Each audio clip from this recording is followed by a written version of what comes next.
Hi everyone, मेरा नाम है ज्ञान और आप सभी का मेरे यूट्यूब चैनल में स्वागत है। तो फ्रेंड्स, आज हम गोल्ड, क्रूड और कुछ करेंसीज पेयर का भी एनालिसिस करेंगे और जानेंगे नेक्स्ट वीक के लिए क्या उनके लेवल हो सकते हैं। और फ्रेंड्स, वीडियो में आगे बढ़ने से पहले बोलूंगा कि जो लोग भी स्ट्रीम पे चैनल पे नए हैं, वो चैनल को सब्सक्राइब कर लें। और हमारी डेली लाइव स्ट्रीम होती है, तो आप हमारी लाइव स्ट्रीम को भी ज्वाइन कर सकते हैं। और ये वीडियो, जो एनालिसिस वीडियो, ये सिर्फ एजुकेशनल पर्पज के लिए है, तो आप इस पे कोई ट्रेड ओपन ना करें। और फ्रेंड्स, आपको बताना चाहूंगा एनालिसिस में आगे बढ़ने से पहले कि नेक्स्ट वीक के लिए मैंने पिछले हफ्ते भी एनालिसिस करा था और मैंने आपको बताया था कि कोई भी अगर H4 कैंडल 2600 के ऊपर ओपन या क्लोज हो जाती है, तो गोल्ड जो है बुलिश हो जाएगा। और आप देखोगे कि हुआ भी वही है। तो मैं पिछले हफ्ते के चार्ट पे आपको लेके चलता हूं। और फ्राइडे वाले दिन भी आपको याद होगा कि 15 मिनट की कैंडल पे, वैसे ट्रेड तो हमने 5 मिनट में लिया था, लेकिन आपको याद होगा कि यहाँ पे जैसे ही कैंडल ने बुलिश इंगल्फिंग कैंडल बनाई, हमने यहाँ पे ट्रेड का प्लान किया।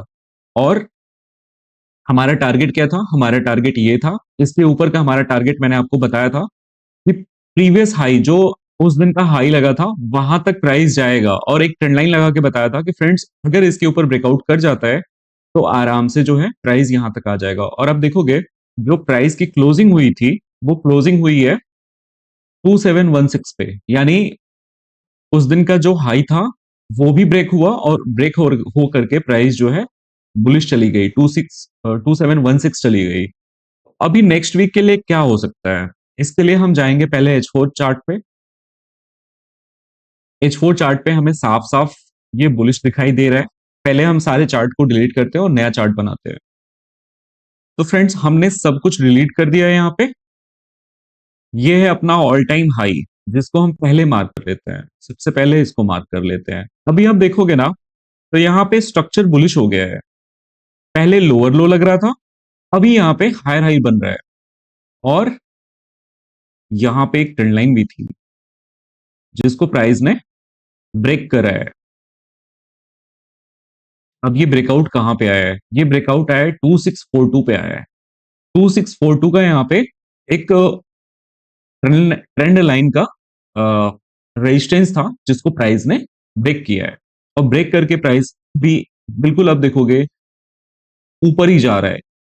और यहां से प्राइस, फ्रेंड्स, थोड़ा नीचे तो आ सकता है, लेकिन हमें डिप ऑन बाय ही देखना देखना चाहिए, क्योंकि गोल्ड बुलिश है।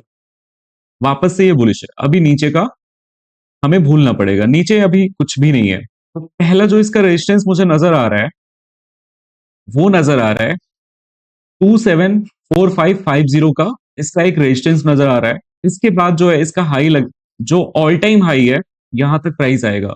हाँ, अब इसमें जो है डिप ऑन बाई की स्ट्रेटजी होनी चाहिए। जो नीचे का हमारा रेजिस्टेंस होता है नेक्स्ट वीक के लिए, वो रेजिस्टेंस होगा 2640। जो वीकली रेजिस्टेंस होगा हमारा, 2640 हमारा रेजिस्टेंस होगा। और यहां तक प्राइस आता है, तो हमें डेफिनेटली बाइंग की तरफ ही सोचना चाहिए। वैसे यहां तक आए थोड़ा मुश्किल है, लेकिन अगर आता है न्यूज वगैरह में, कैसे भी अगर आता है यहाँ पे, तो डिप ऑन बाई होना चाहिए। तो ये लेवल आप मार्क कर लेना गोल्ड में। और हम चलते हैं क्रूड ऑयल में। क्रूड ऑयल में भी आपको याद होगा कि पिछले वीक हमने बहुत अच्छी अच्छी टीपियां ली थी। और अ, मैंने आपको बताया था कि अगर 70.43 को ये ब्रेकआउट कर जाता है, गोल्ड फिर बुलिश हो जाएगा, फिर ये ऊपर ही जाएगा। और इसका जो अभी रेजिस्टेंस बन रहा है, वो बन रहा है 72.5 का, यानी ये वाला। तो यहां पे भी जो हमारी स्ट्रेटजी होगी, वो डिप ऑन बाई होगी नेक्स्ट के लिए। पिछले वीक स्ट्रक्चर बियरिश था, लेकिन पिछले वीक ही इसका स्ट्रक्चर अभी बुलिश हो गया। तो यहाँ पे जो रेजिस्टेंस बनेगा, वो बनेगा 72.5 का। और जो इसका सपोर्ट बनेगा, वो बनेगा 70.38 का। यानी 70.3 का इसका सपोर्ट है और 72.5 का इसका रेजिस्टेंस है। लेकिन अब यहाँ पे अगर ब्रेकआउट दे जाता है, तो फिर प्राइस कहां तक जा सकता है? इसके लिए थोड़ा हमें डेली के चार्ट में जाना पड़ेगा। और यहाँ पे आप देखोगे ना, डेली के चार्ट में आपको दिखेगा कि यहाँ पे ब्रेकआउट हो चुका है।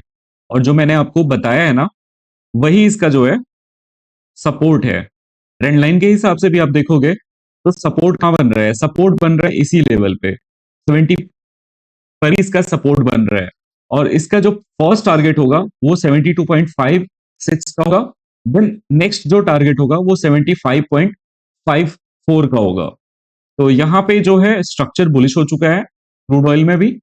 और हमारा जो नेक्स्ट टारगेट होगा वो ये होगा 75.5, अगर ये 72.5 को ब्रेक कर जाता है तो यहाँ पे भी मैं बुलिश देख रहा हूं क्रूड ऑयल में। क्रूड ऑयल में जो है ट्रेंड अभी चेंज हो चुका है। तो अगर डिप में आता है, नीचे आता है 69.8 समथिंग, तो हमें जो है नीचे का एसएल दे करके बाई की तरफ ही सोचना चाहिए। यानी 69 का एसएल रख के हम जो है ऊपर का देख सकते हैं। और हमारा टारगेट यहाँ पे कंप्लीट होगा, 78.3 पे कंप्लीट होगा। तो नेक्स्ट वीक के लिए मैं क्रूड में भी बुलिश हूं और गोल्ड तो बुलिश है ही। अभी हम आ जाते हैं यूरो यूएसडी में। फ्रेंड्स, यूरो यूएसडी में आप चार्ट अगर देख रहे हो तो ये डेली का चार्ट है, और डेली के चार्ट में आप देखोगे इसने यहां पे एक सपोर्ट था जिसको ब्रेक कर दिया है। तो फ्रेंड्स, यहां पे डेली में आप देखोगे सपोर्ट को इसने ब्रेक कर दिया। अब इसके जो नीचे इसका सपोर्ट दिख रहा है वो दिख रहा है 1.02108। तो नेक्स्ट जो इसका डाउन साइड का जो एक सपोर्ट दिख रहा है वो 1.02108 का दिख रहा है। तो ये की लेवल आप नोट कर सकते हो। और नीचे के जो इसके सपोर्ट बनेंगे 1.0024। देन नेक्स्ट जो इसका लो है वो है 0.95404। तो ट्रेंड यहाँ पे डाउन है। आप नीचे के जो इसके सपोर्ट है उसको आप मार्क कर सकते हो और टॉप से सेल के बारे में सोच सकते हो। तो जो इसका टॉप से सेल है, इसका जो अभी पहले रेजिस्टेंस सपोर्ट होता था वो अभी रेजिस्टेंस बन चुका है। तो 1.04482 इसका जो है रेजिस्टेंस होगा, और यहां पे अगर आता है तो आपको सेल साइड ही देखना चाहिए। तो ये कुछ की लेवल हैं जिनको आप नोट कर सकते हो यूरो यूएसडी में। ट्रेंड यहाँ पे डाउन है तो आप जो है इसको बेयरिश साइड ही देख सकते हो। और ट्रेंड इज फ्रेंड बोला जाता है, तो आप बिल्कुल ट्रेंड के साथ रहना। ट्रेंड के साथ रहोगे तो आपको तकलीफ नहीं होगी। अगर ट्रेंड के अगेंस्ट जाओगे तो फिर मार्केट आपको बहुत ज्यादा पनिश करेगा। अभी मैंने ओपन करा है जीबीपी यूएसडी। जीबीपी यूएसडी में भी अगर आप देख रहे हो H4 चार्ट में, तो यहाँ पे भी हमें डाउन ट्रेंड दिख रहा है। अगर मैं डेली टाइम फ्रेम में अगर इसको लगाता हूं तो डेली टाइम फ्रेम में यहाँ पे एक ट्रेंड लाइन आ रही थी। अब देखोगे यहाँ पे एक ट्रेंड लाइन थी जिसको प्राइस ने अभी ब्रेक कर दिया है डेली टाइम फ्रेम में। यानी यहाँ पे भी gold sorry GBP USD bearish ही है, यहाँ पे भी बेरिश है। तो इसका नीचे का जो सपोर्ट है आप उसको मार्क कर सकते हो। फर्स्ट सपोर्ट 1.22688, आप इसको नोट कर लेना। भूल जाता है अगर आप इसमें ट्रेड करते हो तो आपको नोट करना पड़ेगा वरना भूल जाएगा। तो फर्स्ट जो सपोर्ट होगा 1.22688। दूसरा जो इसका सपोर्ट होगा 1.20377। थर्ड जो इसका सपोर्ट आएगा वो आएगा 1.18003। इसका ये सपोर्ट आएगा। तो तीन इसके सपोर्ट है। अभी जो नेक्स्ट वीक के लिए जो आप सपोर्ट देखोगे वो है 1.22688। ये एक सपोर्ट है, और दूसरा सपोर्ट हमारा है 1.20425। तो यहां से आप जो है बाई का एक बार सोच सकते हो इस वाले लेवल से 1.18103 से, क्योंकि डेली टाइम फ्रेम में ब्रेकडाउन किया है तो प्राइस जो है यहां तक आ सकता है। तो बिल्कुल ध्यान दीजिएगा इस चीज को। तो फ्रेंड्स, ये वीडियो आपको कैसा लगा कमेंट करके जरूर बताना, और आप किस पेयर में एनालिसिस चाहते हो वो भी मुझे बताना। तो मिलते हैं नेक्स्ट वीडियो में। Bye, take care.